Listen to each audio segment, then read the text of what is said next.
Qu'importe le gris du ciel ou les petites pluies d'été, pour Aurélien, les vraies vacances, ça se passe comme ça. Un petit coin derrière chez lui, au bord de l'étang, et il pêche toute la journée.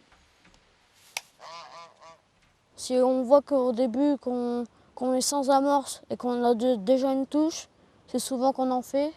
Et là, je sens que ça va pas mordre. Le secret des belles vacances à Gerdincourt, c'est le plaisir de rester chez soi, mi-temps d'Anneau-Gerdin, mi-temps d'Anneaucourt. Et justement, à 2 pas des bords de Somme, à Abbeville, l'étonnant jardin de Jacques Dulphy, à Désert-de-Paradis. Pour être en vacances à Gerdincourt et puis bien fouer Gerdincourt, il faut d'abord avoir un bon loucher. Bon, stylo, il fait longtemps qu'il n'a pas servi. Un bon fourché. Stylo et tout, il est rouillé, il faut un bout qui n'a pas servi.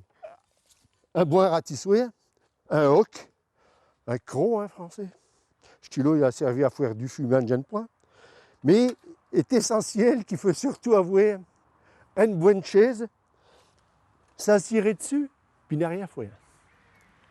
Et de toute évidence, quand Jacques ne répond pas au coup de sonnette, c'est qu'il est peut-être d'un Saint-Guerdin, ou Gardin, selon qu'on tient son Picard d'ici ou de là.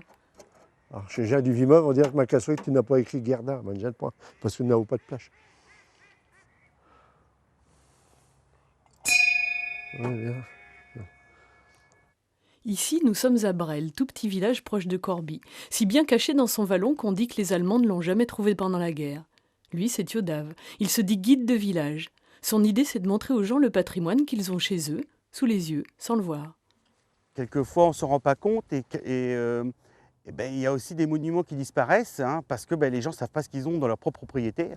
Je pense à l'exemple du temple protestant de Toutencourt, qui est devenu aujourd'hui un joli garage en parpaing.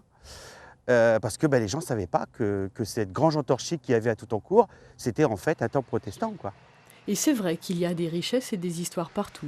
Sur le mur vide du fronton de l'église de Bresle, il y avait autrefois un Christ en bois. Ce Christ, il était tellement décharné, chétif, que en fait, il est passé dans une expression picarde. Et on a commencé à dire Jalot, il est sec comme le Christ de Bresle. Il est sec comme le Christ de Bresle. Et quand on en a assez des vacances à Gerdincourt, on peut encore partir au Liban. Le matin d'un schli et l'après-midi Sugeban. Et ça aussi, ça peut être merveilleux.